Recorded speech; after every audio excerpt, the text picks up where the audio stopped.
형제자매 여러분들 안녕하셨습니까? 2020년 7월 1일 수요일 요한계시록 강의 네 번째 시간입니다. 지난 시간에는 요한계시록 3장까지 공부했습니다. 오늘은 4장을 함께 공부하겠습니다. 잠깐 기도하겠습니다. 거룩하신 주 하나님, 이 시간 잠자는 우리의 영을 깨워주시고 말씀에 반응하게 하시며 지각과 분별의 영을 보내주셔서 진리와 거짓을 분별하게 하여 주소서. 무엇보다 말씀의 깨달음을 통해 갈급한 성령들에게 은혜를 부어주시고 은혜로 말미암아 기쁨이 넘치게 하여 주시옵소서. 끝나는 시간까지 입술을 주장하셔서 오직 진리만을 전하게 도와주소서. 거룩하신 주 예수 그리스도 이름으로 기도하옵나이다. 아멘. 오늘은 요한계시록 4장 살펴보겠습니다. 2일 후에 내가 바라보니 이렇게 기록되어 있습니다. 2일 후에 헬라어로 메타타우타, 그러한 일이 있은 후에 3장까지 사도 요한이 예수님에게 받은 7교회에 전하라 하는 그 말씀을 기록한 후에 내가 바라보니 보라, 하늘에 한 문이 열려 있더라. 내가 들은 첫 번째 음성, 곧 나팔소리같이 내게 이야기하던 음성이 이르되 이리로 올라오라. 이후에 반드시 일어날 것들을 내가 내게 보이리라 하더라.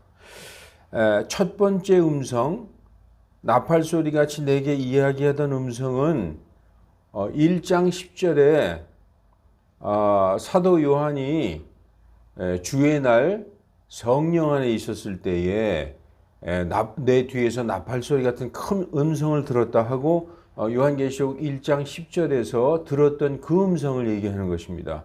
그래서 내가 들었던 그 첫 번째 음성, 곧 나팔소리 같이 내게 그 말씀하시던 그 음성이 또 내게 말씀하셨다는 것이죠. 이리로 올라오라. 이후에 반드시 일어날 것들을 내가 내게 보이리라. 이렇게 말씀하셨다는 것입니다. 그래서 이 말씀이 세대주의에서는 휴거다. 이리로 올라오라. 1장 10절에 나팔소리 같은 큰 음성, 요한의 뒤에서 말씀하셨던 나팔소리 같은 큰 음성이 첫 번째 나팔소리고, 지금 이 4장 1절에 말씀하신 그 나팔, 전에 말씀하셨던 그 나팔 소리가 또 말씀하셨는데 이게 마지막 나팔 소리다. 왜냐하면 마지막 나팔 소리에 성도들이 휴거되고 교회가 휴거된다. 그래서 이것을 마지막 나팔 소리다 이렇게 가르치고 있습니다. 다시 말해서 세대주의의 마지막 나팔 소리는 7번째 나팔 소리가 아니라, 마지막 나팔이 7번째 나팔이 아니라 지금 이 두 번째 음성, 1장 10절에 첫 번째 나팔 소리 같은 큰 음성, 사도 요한의 뒤에서 들려왔던 그 음성이 첫 번째 나팔 소리고, 지금 이 4장 1절에 두 번째 나팔 소리, 전에 들었던 그 나팔 소리가 또 들렸다. 이게 마지막 나팔 소리다. 마지막 나팔 소리에 교회가 휴거됐다. 이렇게 주장하고 있는 것입니다. 그러면서 세대주의에서는 계시록 1장 4절에서 3장 22절까지 교회라는 단어가 19번 나오는데, 이후로는 교회라는 단어가 단 한 번도 나오지 않는다. 왜냐? 교회는 이 지구상에서 들려 올라가서 더 이상 존재하지 않기 때문에. 그리고 끝으로 계시록 22장 16절에 한 번 더 나오죠. 그래서 4장부터 21장까지 교회라는 단어가 이제 나오지 않기 때문에 교회는 4장에 이리로 올라오라 하는 그 나팔소리 같은 음성에 휴거되었다. 그래서 이 나팔소리 같은 음성이 마지막 나팔소리였다라고 주장하는 신학이 세대주의의 종말론입니다. 그리고 요한은 주님이 특별히 사랑하는 제자였기 때문에 요한이 교회를 대표한다.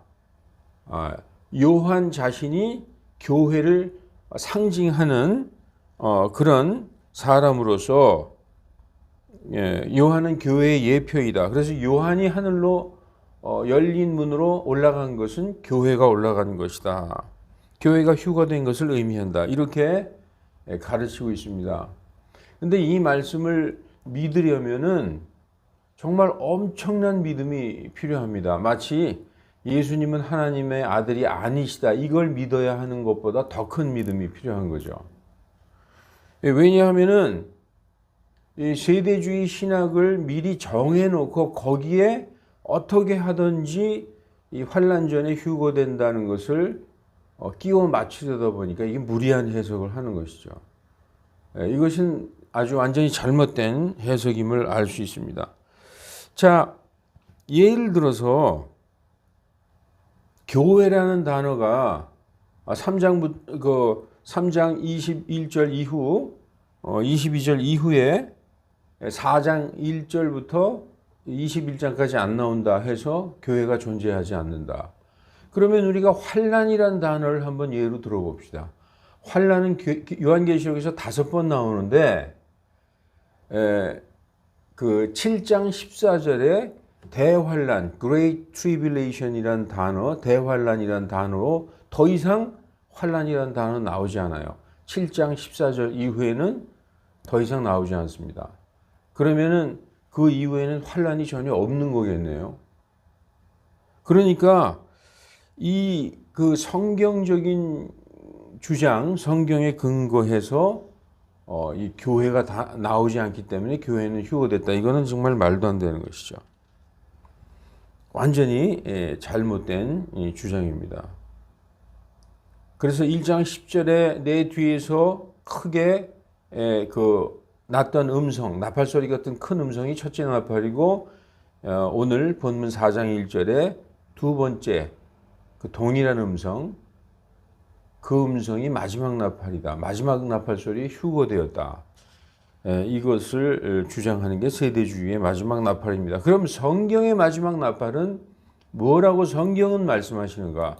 성경의 마지막 나팔은 나팔 소리가 음성이라는 걸 알 수 있어요.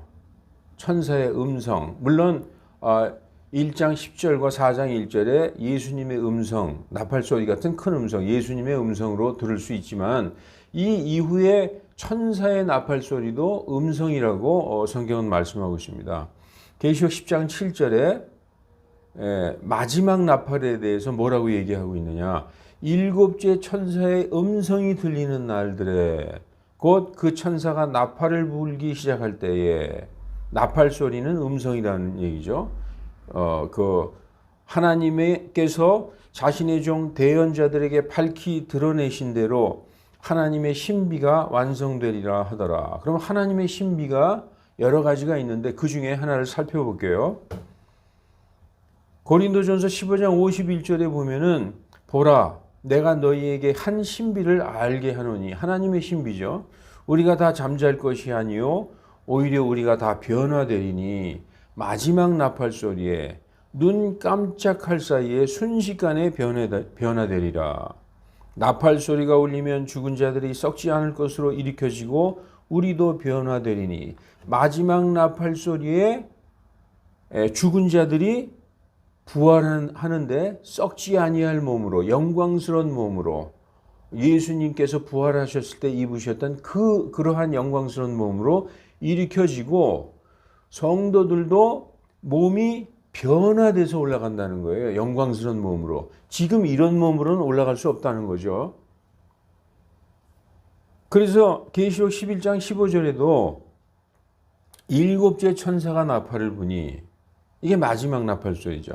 하늘에 큰 음성들이 있어 말하되 이 세상 왕국들이 우리 주님과 그분의 그리스도의 왕국들이 되었으니 그분께서 영원 무궁토록 통치하시리로다. 이게 하나님의 신비가 완성이 될 때가 언제냐? 바로 마지막 나팔 소리에 완성되고 그 마지막 나팔 소리가 바로 계시록 11장 15절에서 일곱째 천사가 나팔, 일곱 번째 천사의 음성이 들리는 날이라는 것입니다.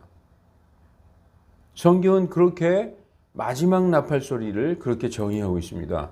그리고 이 나팔 소리, 이 하나님의 나팔 소리는 그냥 하늘로 채어 올라가는 게 아니라 예수님이 내려오셔야 채어 올라가는 거예요. 예수님의 공중 재림하셔야 채어 올라가는 거예요. 하늘에서 그냥 이리 올라오너라 하는 음성으로만 채어 올라가는 게 아니라 예수님이 공중 재림하실 때 그분의 천사들이 택하신 자들을 데리고 올라가는, 그러니까 예수님의 공중 재림이 먼저 있어야 휴거가 일어난다는 것입니다. 데살로니가전서 4장 13절에서 17절에 보면 형제들아 잠자는 자들에 관하여 너희가 모르기를 내가 원치 아니하노니 이는 너희가 소망 없는 다른 자들과 같이 근심하지 않게 하려 함이라. 예수님께서 죽으셨다가 다시 일어나셨음을 우리가 믿을진데 이와 같이 예수님 안에서 잠자는 자들도 하나님께서 그분과 함께 데리고 오시리라. 예수님 안에서 잠잔다는 것은 예수님 믿고 구원받은 성도들이 셋째 하늘 낙원에서 예수님과 함께 쉬고 있는 그 구원받은 혼들을 얘기하고 있는 것입니다. 구원받은 혼들. 15절 우리가 주님의 말씀으로 이것을 너희에게 말하노니 주님께서 오실 때까지 살아서 남아있는 우리가 잠자는 자들보다 앞서지 못하리라. 휴거되는 순서를 말씀하고 있죠. 16절에 주님께서 호령과 천사장의 음성과 하나님의 나팔소리와 함께 친히 하늘로부터 내려오시리니, 그 예수님과 함께 안에서 잠자던 성도들이 같이 이제 오는 거죠. 하늘로부터 내려오시리니 그리스도 안에서 죽은 자들이 먼저 일어나고, 그 혼들이 예수님과 셋째 안에서 잠자고 있던 혼들이 예수님이 오실 때 같이 내려온다는 거죠.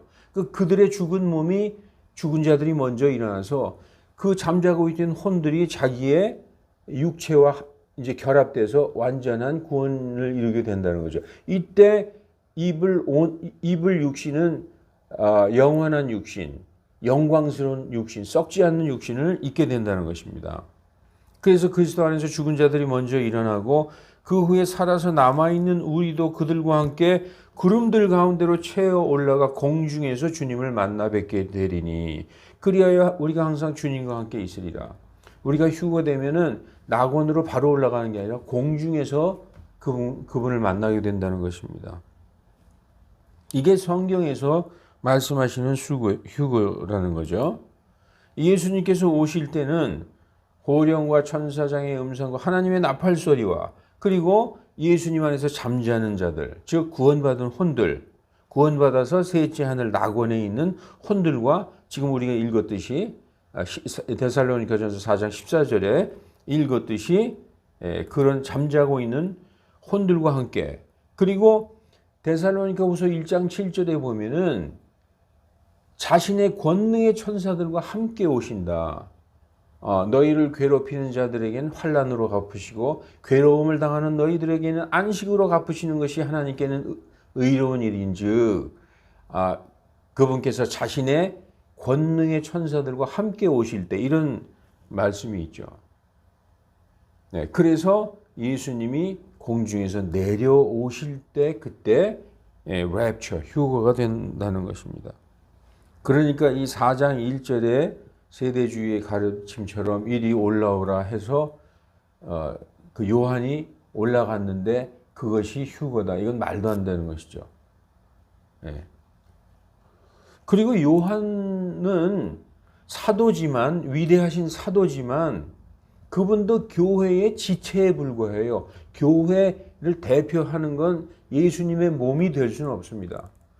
사도들을 포함해서 모든 성도들이 예수님의 몸된 교회의 각 부분의 지체를 이루고 있는 것이지, 사도 요한 그분이 예수님의 몸으로 대표돼서 올라간다는 것은 성경 전체를 이게 종말을 잘못 이해하고 있는 것이죠.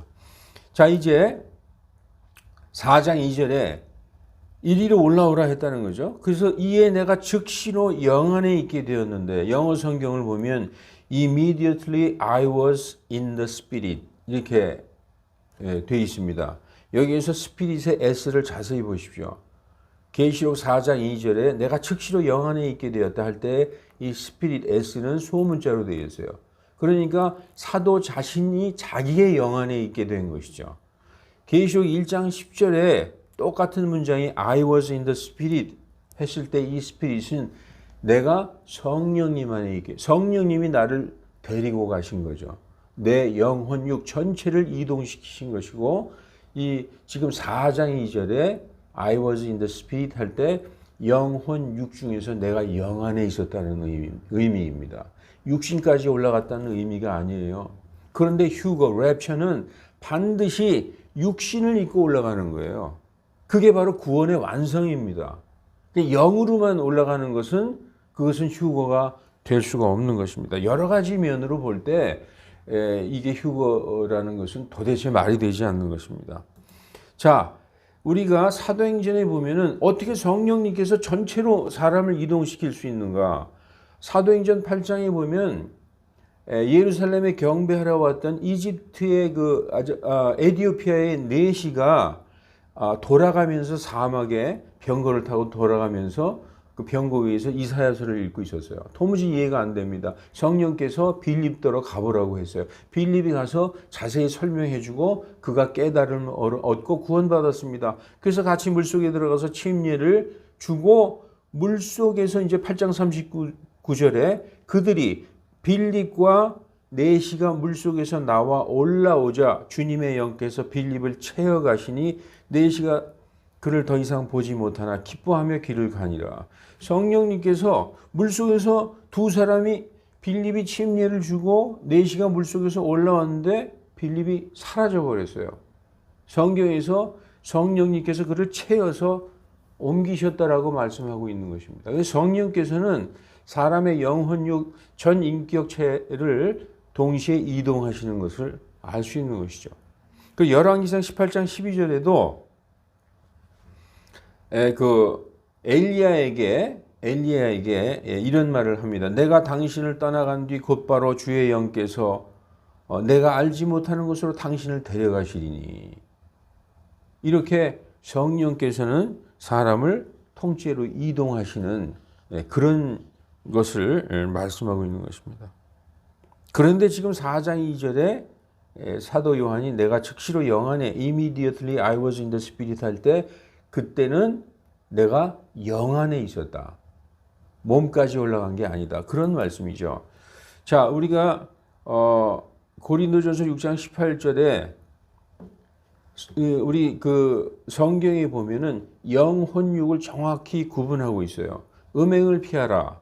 사람이 행하는 모든 죄는 몸 밖에 있으되 몸 밖에 있다. 죄를 지었는데 그 모든 죄가 몸 밖에 있다는 것은 우리 혼을 더럽힌다는 거예요. 죄가.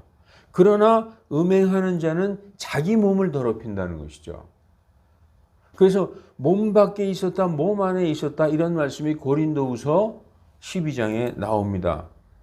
고린도후서 12장 2절에 우리가 먼저 사도행전 14장을 보면은 더베와 루스드라에서 복음을 전하다가 사도 바울이 유다인들에게 의해서 돌에 맞아서 죽게 돼요. 죽은 줄 알고 갖다 버렸어요. 그래서 이제 죽었는 줄 알고 제자들이 가서 사도 바울의 그 시신 둘레에 이렇게 섰는데 그때 사도 바울이 일어났습니다. 그러면서 그때에 대한 말씀을 고린도후서 12장에 기록해 놓으셨는데 자기 자신을 얘기하고 있는 거죠. 내가 14여 년 전에 그리스도 안에 있는 한 사람을 아노니 그가 셋째 하늘로 채워 올림을 받았느니라. 지금 요한계시록 4장 2절에 즉시로 영 안에서 하늘로 올라가게 된 요한처럼 셋째 하늘로 올림을 받았다는 것이죠. 그때 뭐라고 얘기하고 있느냐? 몸 안에 있었는지 내가 분간할 수 없으며 몸 밖에 있었는지 내가 분간할 수 없으나 하나님께서는 아시느니라. 이 말씀을 보면은 내가 혼으로만 올라가서 보았는지 내가 영으로만 가서 보았는지 아니면 육신 전체로 올라가서 보았는지 그건 모르겠지만 좌우지간 봤다. 그런데 내가 영으로만 갔는지 몸까지 입고 갔는지는 하나님께서 아시느니라. 지금 요한복음 4장 2절에 요한이 즉시로 영 안에 있게 되었을 때 성령 안에 있는 것이 아니라 자기 영 안에서 영으로 보았다는 의미로 우리가 성경을 통해서 확실히 알 수 있는 것입니다. 이건 휴거가 될 수 없는 것이죠. 그래서 4장 2절에 보라 하늘에 한 왕좌가 놓여 있고 그 왕좌에 한 분이 앉아 계신지라 이렇게 말씀하고 있습니다. 하늘에 한 왕좌가 놓여 있다. 앉으신 분의 모습이 벽옥과 홍보석 같고 왕좌 둘레에 무지개가 있어 에메랄드 같이 보이더라. 영으로 셋째 하늘에 올라갔어요. 이리 올라오라 하는 음성을 듣고 셋째 하늘에 올라가서 무엇을 보았느냐? 왕좌 위에 앉아 계신 하나님의 영광을 보게 된 것입니다. 그래서 그 앉으신 분의 모습이 벽옥과 홍보석 같다라고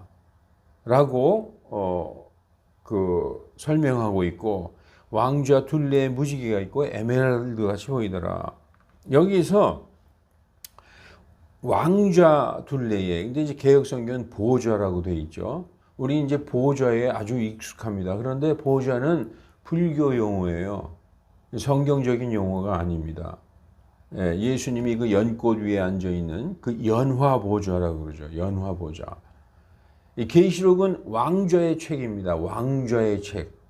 이 그 계시록에만 왕좌라는 단어가 31번 정도, 31절, 그 절수로 31절이나 그 왕좌라는 단어가 나옵니다. 그래서 우리가 이제 이거를 보좌라고 이렇게 해석하지 말고 왕좌라고, 영어도 throne이라고 되어 있죠. 왕좌로 해석하는 것이 맞는 것입니다.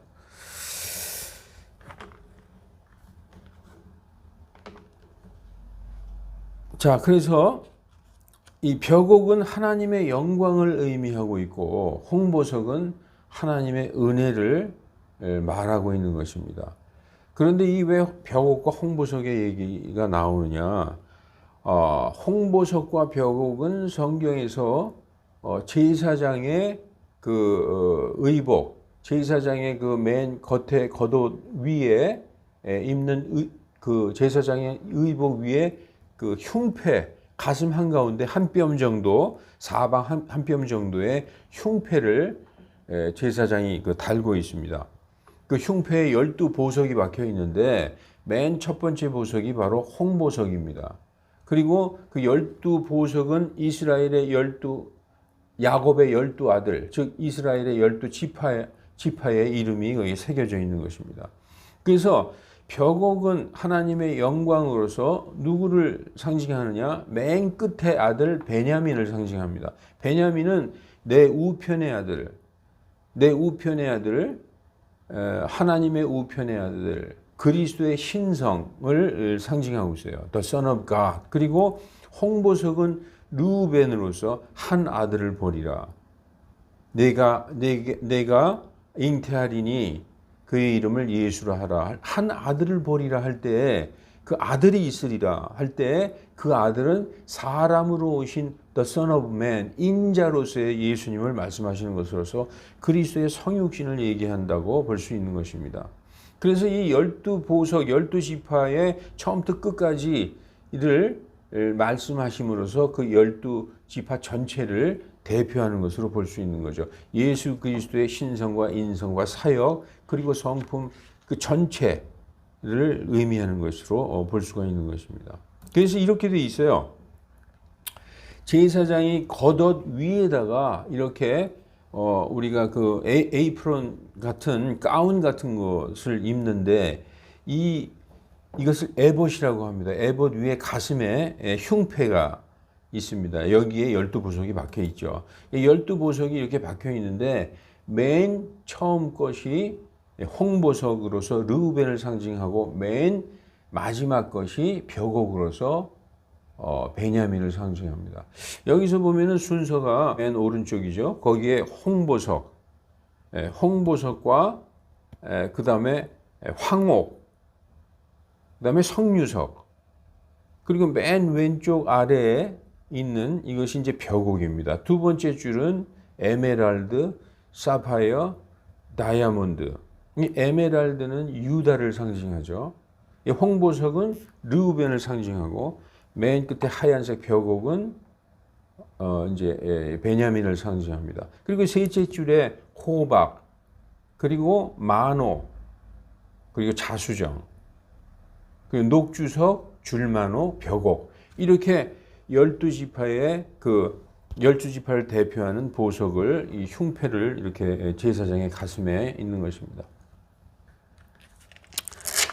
그래서 4장 4절 또 왕좌 둘레에 24 좌석이 있고 내가 보니 그 좌석 위에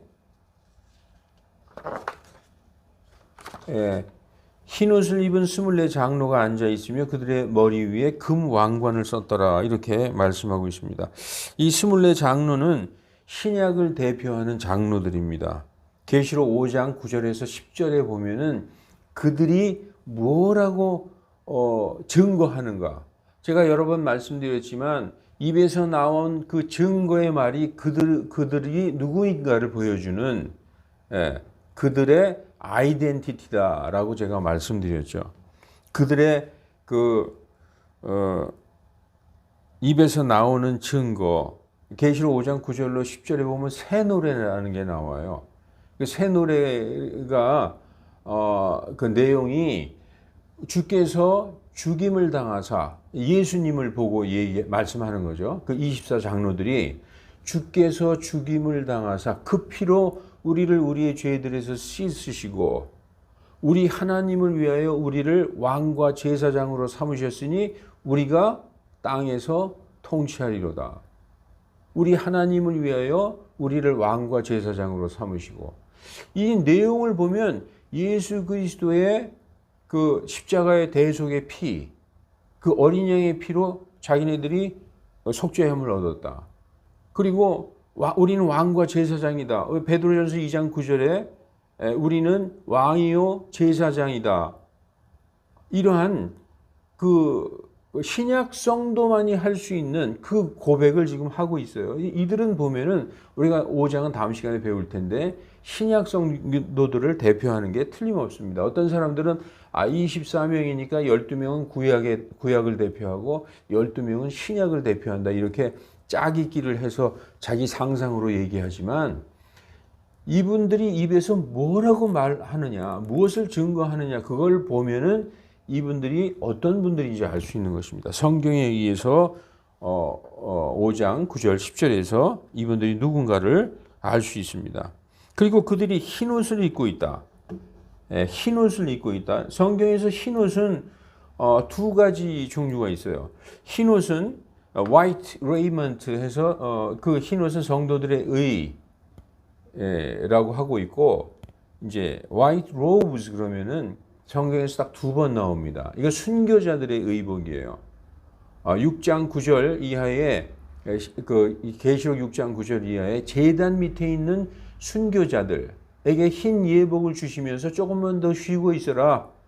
언제까지 우리의 피의 원수를 갚아주지 아니하시어 땅에 있는 자들을 멸하지 않으시려 하시나이까. 좀만 더 참고 있어라 하면서 흰 화이트 로브즈를 주는 장면이 있고 요한계시록 7장에서 아무도 능히 셀 수 없는 큰 무리가 손에 종려나무를 들고 구원이 왕좌에 앉아 계신 우리 하나님과 어린이 함께 있도다. 그러니까 이들이 누구냐? 이들은 큰 환란에서 나온 자들이다. 그들이 흰 예복을 입고 있다 할 때 화이트 로브즈라고 얘기하고 있습니다. 그래서 그들이 이제 그 머리에 금 왕관을 썼다. 금관을 썼다. 이것은 휴거돼서 하늘에서 그리스도의 심판석에서 어떤 보상을 받아서 영광의 왕관이나 아니면 의의 왕관이나 생명의 왕관을 받은 것이 아니라 왕으로서의 왕으로서의 왕관을 받고 있는 거예요. 받고 있다. 왕으로서의 왕관을 받았다. 왜냐하면 왕이자 제사장으로서의 왕관을 지금 쓰고 있는 것입니다. 세대주의에서는 이게 휴거돼서 그리스도의 심판석에서 상급으로 받은 거다라고 얘기하고 있지만 그렇지 않다는 것입니다. 그래서 이제 5절을 살펴보면은 4장 5절에 그 왕좌로부터 사도 요한이 하늘로 딱 올라가서 제일 처음 본 것은 왕좌가 있고 그 위에 앉으시는 분을 봤어요. 그분의 모습이 벽옥과 홍보석 같고, 그러면서 그 왕좌로부터 번개들과 천둥들과 음성들이 잇따라 나오고 왕좌 앞에 타오르는 7 등불이 있으니 이는 하나님의 7영이라. 하나님의 7영. 성령님이 어떻게 7영인가? 성령님의 사역, 완전한 사역을 전체를 살펴보면은 우리가 이 계시록 시대의 성령님께서 우리를 위해서 일하는 그 완전하신 그 사역에 대해서 말씀하고 있는 것입니다. 성령님께서 우리를 죄를 깨닫게 하시죠. 그리고 중생케 하시는 거죠. 우리를 거듭나게 하시고 구원의 보증이 되게 하시고 하나님께서 성령으로 인치셨다. 우리의 구원의 보증이 되신다. 성령 받았다는 것은 구원받았다. 그 구원이 취소될 수 없다는 하나님의 완전한 인증이라는 것입니다. 하나님께서 찍으셨으므로 누구든지 그것을 열 자가 없다. 봉인하셨으므로 그래서 구원의 보증이 되셨다. 그리고 우리와 함께 영원히 내주하시고 우리 안에서 우리를 인도하시는 분이시다. 그리고 우리를 위로자 없이 버려두시지 아니하시고 항상 우리를 위로하시는 분이시다. 또 우리를 위하여 중보하시는 분이시다. 그리하여 하나님의 깊은 것들을 알게 하시는 분, 하나님께서 우리에게 값없이 주신 것들을 알게 하시는 분이시다. 또 성령의 성결케 하심으로 우리를 순종하게 하신다. 그래서 이 성령의 사람들은요, 구원받은 성령의 사람들은 하나님의 음성, 귀 있는 자는 성령께서 교회들에게 말씀하시는 것을 들을 수 있는 자들이라는 것입니다. 자, 그래서 우리가 또 여기 보면은 왕자로부터 번개들과 천둥들과 음성들이 잇따라 나오고 있다. 이분께서 바로 모든 우주의 심판자시라는 것을 지금 보여주고 있는 것입니다. 계시록 16장 17, 18절에 보면 7째 천사가 자기 대접을 공중에 쏟아 부음에 큰 음성이 하늘의 성전에서 왕좌로부터 나서 말씀하시되, 하나님의 음성이죠. 왕좌에 앉아 계신 분. 다 되었다 하시니 음성들과 천둥들과 번개들이 있고, 여기 보면 번개들과 천둥들과 음성들이 잇따라 나오죠. 이 음성들과 천둥들과 번개들이 뭐냐 하면은 하나님의 그 wrath, 진노, 심판의 도구예요, 도구. 그리고 또 큰 지진이 있어서 얼마나 강력하고 큰지 사람들이 땅 위에 있은 이래로 그 같은 지진이 없었더라. 하나님의 진노, 성경의 진노는 두 종류가 나오죠. 어린 양의 진노와 하나님의 진노. 어린 양의 진노는 긍휼이 섞인 진노예요. 예수님이 마지막 나팔소리에 오시기 전에 3분의 1의 진노죠. 그러나 이 하나님의 진노에는 긍휼이 전혀 섞이지 않은 완전한 순도 100% 진노의 포도주 잔을 마시게 되는 것입니다. 하나님이 원수 갚는 날이죠. 음성과 천둥과 번개들, 큰 지진이 있어서 땅을 멸하는, 악한 자들을 멸하는 그런 때인 것입니다. 그래서 번개와 천둥과 음성들은 온 우주와 세상을 심판하시는 심판자의 그 모습을 보여주고 있는 것입니다. 자, 그래서 왕좌 앞에 수정 같은 유리바다가 있고 왕좌 한가운데와 왕좌 둘레에 4 짐승이 있는데 앞뒤로 눈들이 가득하더라. 그러니까 왕좌와 그 위에 앉아 계신 분, 그리고 24장로, 그리고 왕좌 둘레에 4 짐승, 앞뒤로 눈이 가득하더라. 이런 말씀이 나옵니다. 우리가 왕좌 앞에 수정 같은 유리 바다가 있다. 하나님의 발 밑에 둘째 하늘을 지금 말씀하고 있는 거죠. 둘째 하늘. 하늘이 우리는 지금 첫째 하늘, 우리가 지금 물 가운데 궁창이 있으라 해서 물 가운데 궁창을 만드신 그 물 가운데 있는 궁창, 우리가 눈으로 보는 지금 하늘, 구름이 떠다니는 하늘, 이거 첫째 하늘이라고 하죠. 그리고 물 가운데 궁창만 있는 게 아니라 15절, 17절을 보면은 별과 해와 달이 있는 궁창, 그것을 하늘의 궁창이라고 합니다. 물 가운데 궁창과 하늘의 궁창은 다른 거예요. 궁창은 고유명사가 아니라 보통명사입니다. 예, 그 단단하게 부어 만든, 그 단단하게 펴서 만든 공간이 궁창이에요. 파머먼트. 그러니까 물 가운데 궁창을 두셨지만 그 이전에 하늘의 궁창이 있었음을 우리가 알 수 있습니다. 거기에 해와 달과 별이 있는 것이죠. 그 둘째 하늘이 바로 하나님의 발 밑에 있는 수정 같은 유리바다라는 것입니다. 그래서 그 수정 같은 유리바다는 구약의 성전에 보면은 그 제사장들이 성전에 들어가기 전에 씻는 이 물두멍을 하나님 앞에 있는 수정 같은 유리바다를 상징한다고 말씀하고 있습니다. 그래서 수정 같은 유리바다에 대해서 에스겔서 1장 22절 23절에 보면은 그 궁창의 모습은 무서운 수정 색깔 같았다라고 말씀하고 있고, 오늘 6절에 보니까 왕자 한가운데와 둘레의 앞뒤에 눈이 가득한 네 짐승이 있더라. 이 짐승이 도대체 무엇이냐? 에스겔서 1장 22, 23절을 보면은 그 살아있는 창조물의 머리들 위에 있는 궁창의 모습은 무서운 수정 색깔 같았으며 그들의 머리들 위로 펼쳐져 있더라. 그 궁창 밑에는 그들의 날개들이 서로를 향해 곧게 펴져 있는데 그들이 각각 두 날개를 가지고 그것들로 이쪽에서 덮었으며 각각 두 날개를 가지고 그것들로 저쪽에서 자기 몸을 덮었더라. 이렇게 말씀하고 있습니다. 하나님께서는 북쪽의 하늘의 시온산에 거하신다라고 성경은 말씀하고 있습니다. 하나님이 거하시는 곳은 어디냐? 셋째 하늘이 그러면 어디냐? 성경은 북쪽이다, 북쪽이다라고 계속 말씀하고 있습니다. 욥기 26장 7절에 그분께서는 북쪽을 빈 곳에 펴시며 땅을 허공에 매다시고, 37절 장 22절에 좋은 날씨가 북쪽에서 나오나니 하나님께는 두려운 위험이 있느니라.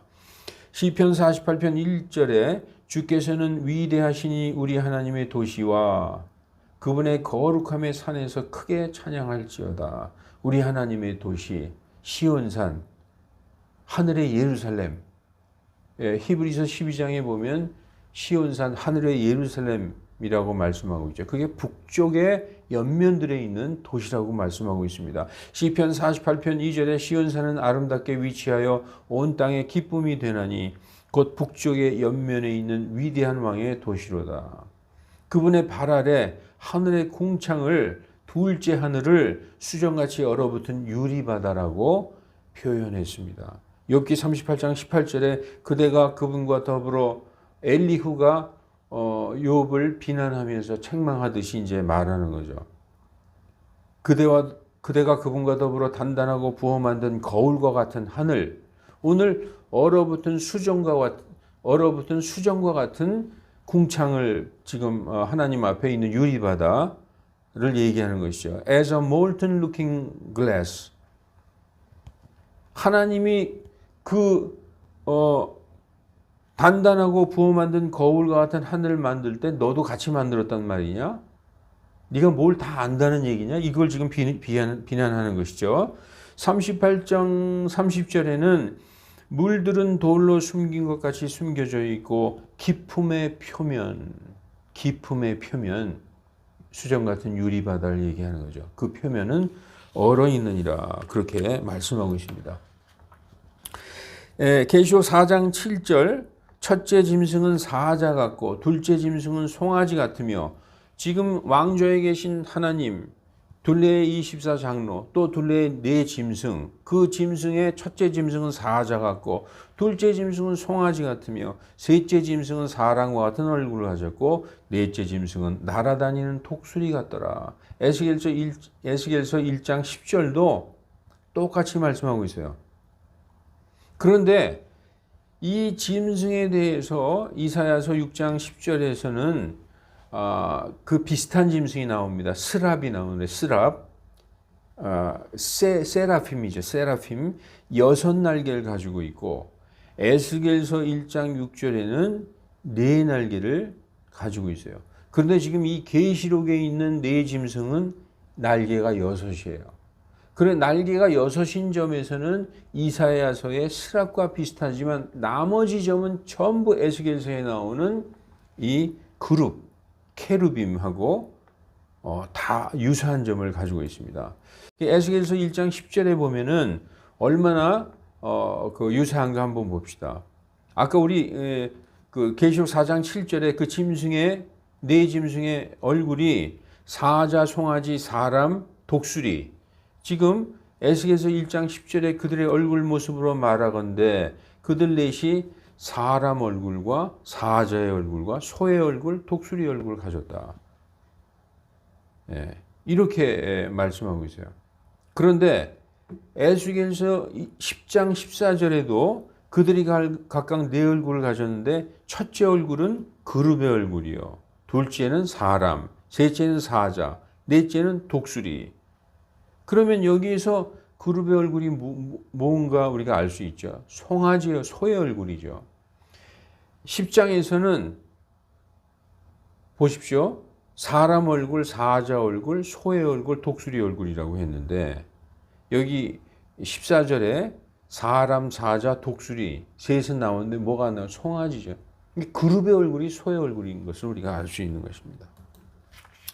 자, 이제 계시록 4장 8절 네 짐승이 각각 자기 둘레에 6날개를 가졌고 6날개를 가졌다는 점에서는 이사야서의 스랍과 같아요.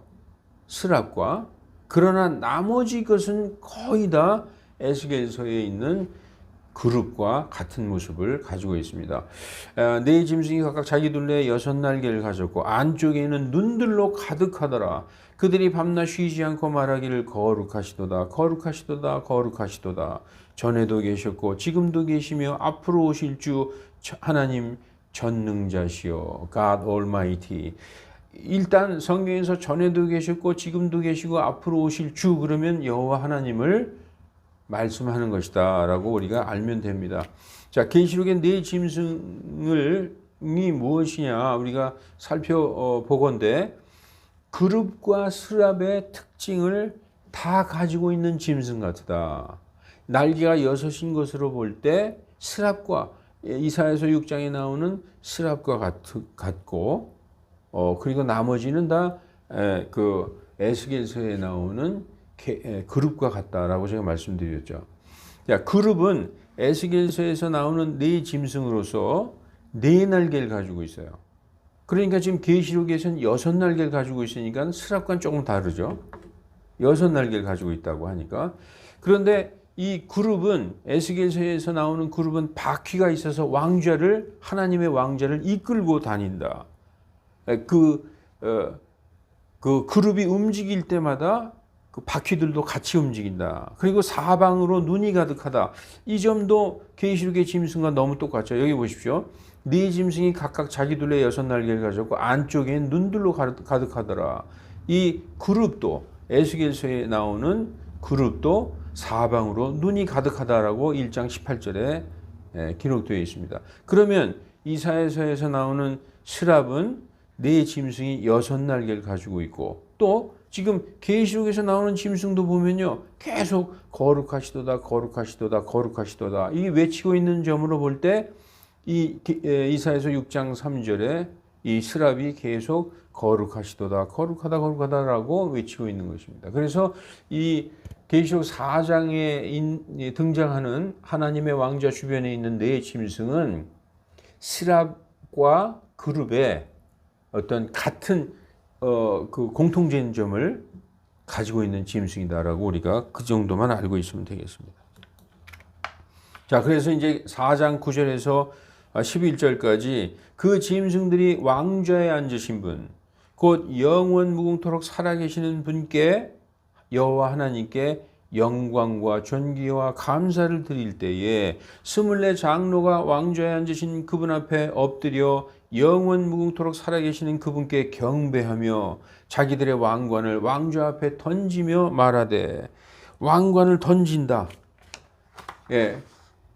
우리의 영광 하나님 앞에서 이 영광 이런 것을 하나님의 발 앞에 벗어서 던지는 것은 지극히 겸손한 자세를 지금 보여주고 있는 것이죠. 우리가 찬송가 25장에도 멸류관 벗어서 왕 앞에 들이세, 그런 찬송이 있지 않습니까? 그리고 12장도 고난받은 주를 봐라, 왕관 드려 하는 그 찬송을 우리가 이 장면에서 따온 것이라고 볼 수 있습니다.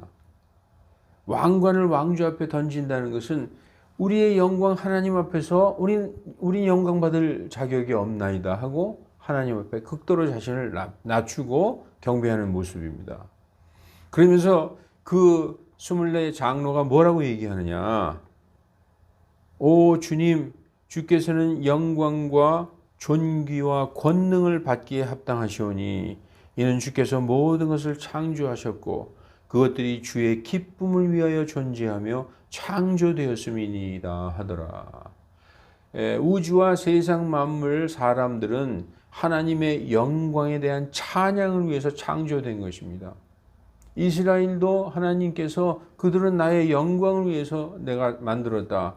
우리 성도들도 하나님의 그 영광에 대한 찬양이 되게 하기 위해서 우리를 창세전에 그리스도 안에서 택하시고 미리 안다 하시고 미리 아신 자들을 예정하시고 예정하신 자들을 부르시고 부르신 자들을 의롭다 하시고 의롭다 하신 자들을 거룩하게 하시고 거룩하게 하신 자들을 완전하게 하셨다고 성경은 말씀하고 있습니다. 오늘은 4장의 말씀을 살펴봤습니다. 4장의 가장 핵심 포인트는 뭐냐? 4장 1절에 하늘의 한 문이 열려 있어서 이 일들 후에 그 세대주의에서는 이 일들 후에 4장 1절에 이리로 올라오라 했을 때 그 사도 요한이 즉시로 영 안에 있게 되었다. 영으로 올라가서 본 것입니다. 1장에서는 성령께서 대제사장이신 예수 그리스도 앞으로 데리고 완전히 이동시키신 것이고 이것을 우리가 잘 분별해서 알아야 앞으로 계시록 말씀이 다 이해가 되는 것입니다. 오늘은 여기까지 하겠습니다. 잠시 우리 기도하시겠습니다. 사랑의 하나님, 마지막 시대에 교회와 성도들이 깨어서 준비하게 하여 주시고 부와 세상의 재미와 안전과 평화에 속지 않게 하여 주시옵소서. 마지막 때에 징조들이 시작되어 사람의 힘으로 감당할 수 없는 것들이 세상에 이렇게 막 생겨나는 것들을 보면서 모든 교회와 성도들이 자신을 돌아보고 깨어 준비하게 하소서. 한 주 동안 주의 자녀들과 항상 함께 하실 줄을 믿으며 거룩하신 주 예수 그리스도 이름으로 기도하옵나이다. 아멘.